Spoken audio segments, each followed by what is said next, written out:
చేతినే ఎరుపుగా మార్చిన గోరింట కొమ్మ నిన్నలా ఊగక రాల్చెను చెమ్మ వాకిట నేనేసిన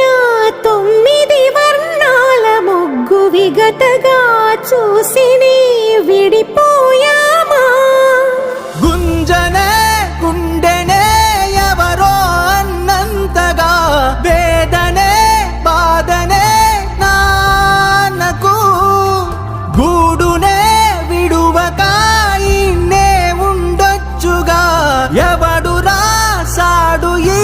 రాతను ముక్కుతోనే నీ పాదాలు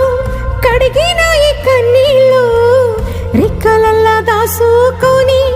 కాచినందుకెన్నాళ్ళు మెట్టి నింట దీపమై నీ పేరు నిలుపుతని